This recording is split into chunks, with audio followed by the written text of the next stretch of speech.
આમ તો આપણે રોનાલ્ડ નિક્સન નું ચરિત્ર ચાલે છે, પણ આજે તો હું અમારા બાબાની વાતો લઈ,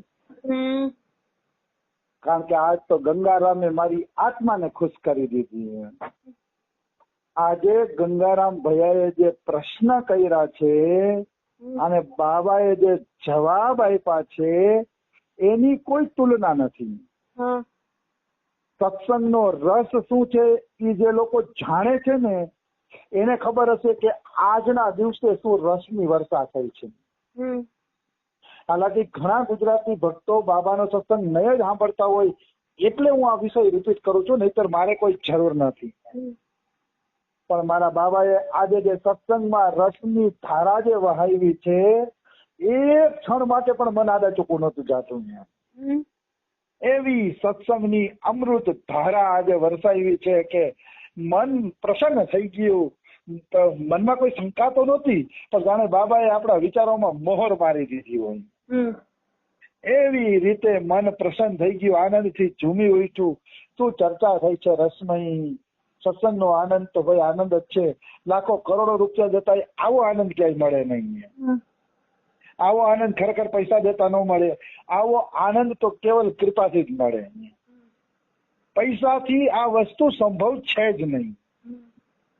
પૈસાથી, દાનથી, દક્ષિણાથી, ઓનાથી, આથી, લાગવકથી કોઈ વસ્તુથી આ રસ મળતો નથી. આ રસ કેવલ ભગવત કૃપાથી જ મળે છે. જેના ઉપર ભગવાનની કૃપા હોય ને એ જ વ્યક્તિ ખરેખર આવા રસનો અધિકારી બની શકે છે. મને તો ખૂબ આનંદ આવ્યો એમાં, એની વાત જ ના પૂછો. પણ વિષય અમારે નીકળો તો ગુરુ નિષ્ઠા ઉપરથી. ગુરુ નિષ્ઠા ઉપરથી વિષય નીકળ્યો એટલે અમારા ગંગારામ ભૈયાએ સૌથી પહેલા પ્રશ્ન કર્યો.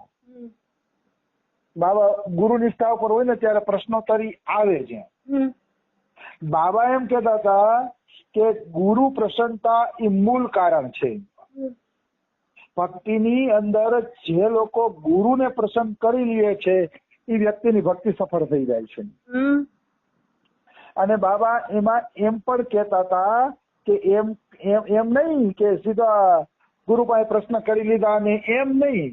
તદવિધિ પ્રણિપાતેન પરિપ્રશ્નેન સેવ્યા ઉપદેક્ષ્યંતિ તે જ્ઞાનમ જ્ઞાનીને તત્વદર્શિન. પેલા ગુરુ પાસે જાઓ, દંડવત પ્રણામ કરો, થોડો એનો પરિચય વધારો. પરિચય વધાર્યા પછી તમે એની સેવા કરો અને સેવા પછી પ્રશ્ન પૂછો, ત્યારે ગુરુ પ્રસન્ન થશે. ત્યારે ગુરુ પ્રસન્ન થશે ને પછી ઉપદેક્ષ્યંતિ તે જ્ઞાનમ જ્ઞાનીને તત્વદર્શિન. અને પછી ગુરુ તમને ઉપદેશ આપશે ને એ ઉપદેશથી તમારું આત્મિક કલ્યાણ થશે. તો ગંગારામ ભૈયાએ પ્રશ્ન પૂછ્યો હતો કે બાબા ગુરુજીની સેવાનું સ્વરૂપ શું? ગુરુ સેવાનું સ્વરૂપ શું છે? તો બાબા કે ગુરુની પ્રસન્નતા એ ગુરુ સેવાનું સ્વરૂપ કે કોઈ પણ રીતે આપણા ગુરુ મહારાજ આપણા ઉપર પ્રસન્ન થવા જોઈએ. આ છે ગુરુ સેવાનું સ્વરૂપ. તો ગંગારામ ભાઈએ પ્રશ્ન કર્યો કે બાબા ગુરુ સેવા માટે ઘણા બધા ગુરુ ભાઈઓ લાલાયિત હોય, તલ પાપડ હોય, તો શું કરવું જોઈએ? ગુરુ સેવામાં ઝપાઝપી હોય, તલ પાપડ હોય બધા, તો શું કરવું? શિષ્ય કઈ રીતે ગુરુ સેવા કરવી? તો બાબા કે એ તમારે ચિંતા કરવાની જરૂર નથી. બાબા કે ગુરુ જેના ઉપર પ્રસન્ન હોય ને એને સેવા કરવી જોઈએ, બસ. કેટલા ભક્તો તલપાપડ છે, કેટલા ભક્તો લાલાયિત છે, એ કાંઈ મહત્વ રાખતું નથી. બાબા કે ગુરુ કેની સેવાથી પ્રસન્ન છે, જેની સેવાથી ગુરુ પ્રસન્ન હોય ને એને જ સેવા કરવી જોઈએ. બીજાએ વચ્ચે આવવું જોઈએ નહીં. તો ગંગારામ ભૈયા કે પણ બાબા ઘણા ગુરુ ભાઈઓ 3-4 દી માટે આવ્યા હોય ને તો એનો ભાવ હોય કે અમે ગુરુ સેવા કરી, તો એના ભાવનું શું કરવું? કે અમારે ક્રૂર બની જવું છે? શું એને સેવા ન કરવા દેવી? ત્યારે બાબા એવું કીધું, તમારી ભાવ की કોઈ કિંમત નહીં. સામેનો વ્યક્તિ સેવા કરવા માંગે એની કિંમત નથી. કિંમત છે ગુરુ કોની સેવાથી પ્રસન્ન છે. એ તો 4 દી આવ્યો પણ એને બાબા કે ગુરુ સેવા કરતા જ નથી આવડતું, તો 4 દીમાં શું ગુરુને પ્રસન્ન કરી લેવાનો છે? કારણ કે એને તો ગુરુ સેવા કરતા જ નથી આવડતું. પછી બાબાએ પોતાનું ઉદાહરણ આપ્યું કે હું તીનકડી બાબા પાસે સેવામાં રહેતો હતો. તો તીનકડી બાબા પાસે સેવામાં રહેતો હતો ને, તો એક વખત બાબા કે મને બુખાર આવ્યો, તાવ આવી ગયો ને, એટલે તીનકડી બાબાએ કીધું બેટા તું 2-3 દી આરામ કરી લે કે પછી હાજો થઈ જાય ને ત્યાર સેવા કરવા આવશે. તું 2-3 દી આરામ કરી લે. એટલે અમારા બાબા કે મેં 3 દી આરામ કર્યો. 3 દી પછી મારો બુખાર ઠીક થઈ ગયો, તાવ ઠીક થઈ ગયો. તો એક ગુરુભાઈ હતા ને કે ઈ મારી જગ્યાએ સેવામાં રહ્યા હતા. તો મારી જગ્યાએ ઈ ગુરુભાઈ સેવામાં રહ્યા ને, એને બીજાએ ચડાવી દીધો કે હું ગુરુનો શિષ્ય છો કે તે ગુરુજી પાસે દીક્ષા લીધી છે કે એટલે તારે ગુરુ સેવા કરવી જોઈએ કે તારે ગુરુ સેવા કરવી જોઈએ કે કઈ બાબાએ થોડા તમારા બાબાનું કહેતા હતા, બાબાએ એક થોડી દીક્ષા લીધી છે કે આખો દી સેવા કરી રાખે છે કે નહીં, તારે સેવા કરવી જોઈએ, ચડાવી દીધો. તો બાબા કે હું હાજો થઈ ગયો ને પછી ગુરુ સેવા માટે ગયો 2-2:30 વાગે, કારણ કે તીનકડી બાબા 3 વાગે ઉઠી જતા ભજન કરવા માટે. તીનકડી બાબા 3 વાગ્યે ઉઠી જતા. તો બાબા કે સ્નાન માટેનું ગયો ને, તો ઓલો ગુરુભાઈ દરવાજે બેઠો હતો અને એને નક્કી કર્યું હતું કે અમારા બાબાને અંદર જવા જ નથી દેવાય સેવા માટે. તો અમારા બાબા કે મારે તો કોઈ પણ રીતે ગુરુની સેવા કરવી હતી, ગુરુ સેવા વગર હું રહી શકું એમ નતો. એટલે બાબા કે મેં ઝઘડો કરી લીધો, આજનો દી સેવા કરી લે, બાકી કાલથી તું અહીંયા દેખાતો નહીં, કાલથી હું સેવા કરીશ. બાબા કહેતા હતો મુझको क्षमा कर देना, પણ મેં આવું કડક કહી દીધું હતું કે પણ એમાં હે ને સૂક્ષ્મ રીતે જોયું ને તો બાબાનો પ્રેમ હતો. બાબાને ખબર હતી કે હું જેવી સેવા કરું ને આ નહીં કરી શકે. કારણ કે તીનકડી બાબાની એક રુચિને અમારા બાબા જાણતા હતા, બીજા થોડા જાણી શકે છે અજય આવ્યા હોય એટલે બાબા આમ કહેતા હતા. નહીં તો બીજું કઈ ને ઈર્ષા રાજ્યો જ નતો એને. તો બીજે દિવસે ઓલા ગયા ને તો ઓલો ગુરુભાઈ અંદર ન જવા દે એટલે અમારા બાબા જબરદસ્તી અંદર ઘૂસી ગયા અને બેસી ગયા સેવામાં. ત્યાં તો ઓલો રાડો રાડી કરવા માંડ્યો, આ તો સેવામાં છીનવી લે છે ને આમ કરે છે ને દાદાગીરી કરે છે ને ફલાણું કરે છે ને બધું બોલવા માંડ્યો. ઓલો બોલવા માંડ્યો ને તો 5 જણા એને ટેકો દેવા આવી ગયા, કારણ કે અમારા બાબાની બધા ઈર્ષા કરતા હતા.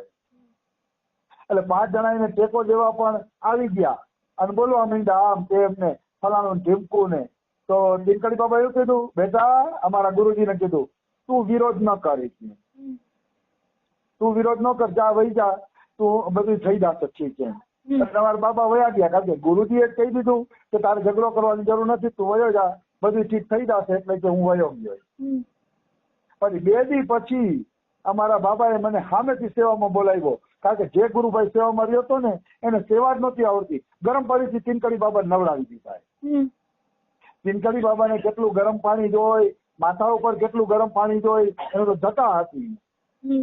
તો જટામાં કેટલું ગરમ પાણી જોઈ એ બધું અમારા ગુરુજીને ખબર હતી, ઓલા નથી ખબર. તેને આને ચૂકી સેવા કરી ને ત્યારે કહી દીધું જા આજ પછી તું કોઈથી મારી સેવામાં આવતો નહીં કે તને મારી સેવા કરતા જ નથી આવડતું.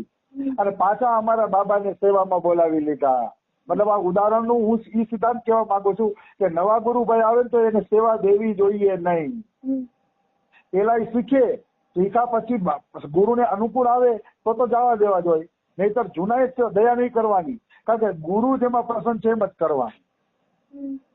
તમે દયા કરવા જાશો અને ઓલાની સેવા ગુરુને ગમશે નહીં તો તમારી સેવા ચૂકી જશે ને ગુરુઓના ઉપર અપ્રસન્ન થશે. એટલે મનુષ્યએ પેલા ગુરુ સેવા આવડે છે કે નહીં ચેક કરવાનું, પણ ધીરે ધીરે ગુરુજી પાસે જવા દેવાનું. તો ગંગારામ ભૈયાએ પૂછ્યું પણ બાબા કોઈ માનો સેવાની લાલસા રાખે છે અને ગુરુ સેવા મળતી જ નથી તો क्या हुआ है कि लालसा रखते हैं तो गुरु सामने से उनको एक दिन बुला लेंगे. સામેથી જ એને બોલાવી લેશે ભાઈ તું મારી સેવામાં આવી જા. લાલસા હાથી હોવી જોઈએ બાબા કે લાલસા હાથી હશે તો ગુરુ એને એક દિવસ સેવામાં બોલાવી લેશે અને સામેથી બોલાવી લેશે.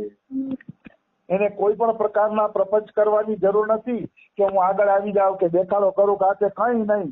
ગુરુ સામેથી એને બોલાવી લેશે. જેને સેવાની લાલસા છે. મને તો બહુ આનંદ આવ્યો કારણ કે મારે અનુરૂપ વાતો નીકળી એમાં. એટલે હું અત્યારે જ ગંગારામ ભૈયાને મેસેજ કરીને કહીશ કે ધન્યવાદ કે તમને આવા પ્રશ્ન પૂછતા રહેજો. કારણ કે મને વિશ્વાસ છે કે આપણો ભાવ સાચો હશે તો ગુરુને સેવાની જરૂર હશે તો સામેથી બોલાવી લેશે. આપણે ધમપછાડા કરવાની જરૂર નથી કે મને બોલાવી લ્યો હું જાઉં નામે, કોઈ ધમપછાડા કરવાની જરૂર નથી. અમારા બાબાએ કીધું ગુરુ તમને એમ કહી દે તું એકાંતમાં ભજન કર તો એમ જ માનવાનું કે એકાંતમાં ભજન કરવું એમાં જ ગુરુની પ્રસન્નતા છે તો તમારે એકાંતમાં ભજન જ કરવું જોઈએ, પછી ગુરુ સેવા માટે આગળ આવવું જ ન જોઈએ. કારણ કે ગુરુએ તમને કહી દીધું કે તમે એકાંતમાં ભજન કરો. પછી ગંગારામ ભૈયાએ પૂછ્યું કે બાબા સેવામાં કોઈ તારતમ્ય હશે? મતલબ અમુક ગુરુની સેવામાં રહીએ છે, ગુરુ એની સેવા જોવે છે, નજરે જોવે છે, અમુક બર્તન માંગે છે, વાળવા તોડવાનું કરે છે, એની સેવા ગુરુ જોતા નથી, તો એ સેવામાં કોઈ તારતમ્ય હશે? बाबा की क्यों नहीं, तारतम्य होता है कि जितनी छोटी सेवा होगी उतना ही फल अधिक होगा. छोटी सेवा એટલે કે રાજા પ્રતાપ રુદ્રને મળવાનું કીધું કે પ્રતાપ રુદ્ર તમને મળવા માંગે છે તો ચૈતન્ય મહાપ્રભુએ ઘસીને ના પાડી દીધી કે હું રાજા પ્રતાપ રુદ્રને મળવા માંગતો જ નથી, તો રાજા છે, સંન્યાસી થઈને હું રાજાના દર્શન થોડા કરું. સંન્યાસી થઈને રાજાના દર્શન કરવા જોઈએ નહીં, એટલે હું બિલકુલ કે એને મળીશ નહીં, મારે એને કોઈ રીતે મળવું નથી. કે ઈ જ પ્રતાપ રુદ્રની દીનતાની સેવા જોઈને મહાપ્રભુએ મળવાનું કબૂલ કર્યું. ત્યારે જગન્નાથપુરીની રથયાત્રા નીકળીને ત્યારે રાજા પ્રતાપ રુદ્ર વાળીને સેવા કરતા હતા, વાળતા સેવા કરતા હતા. એ વાળવાની એની દીનતા જોઈને ચૈતન્ય મહાપ્રભુએ કીધું કે આ કોણ વાળવાની સેવા કરે છે? તો કઈ પ્રતાપ રુદ્ર છે. ત્યાં તો મહાપ્રભુ બોલે છે ધન્ય છે, ધન્ય છે, એની સેવાને ધન્ય છે. બાબાએ કીધું કે નાની સેવા કરશે, ભલે ગુરુ ના જોવે, નાની સેવા કરશે ને એ વધુ પ્રાપ્તિ કરી જશે. એટલે સેવા નાની હશે ને એટલું જ ફળ વધુ હશે. તો ઘણા લોકો ગુરુના ચરણ દબાવવા, ગુરુ પાસે રહેવું, મોટી સેવા કરવી, એને જેમ માનતા હોય છે કે જાણે આ જ બરોબર સેવા છે. એવું નથી. નાનામાં, અને અમારા બાબાએ આ સત્સંગમાં કીધું ને,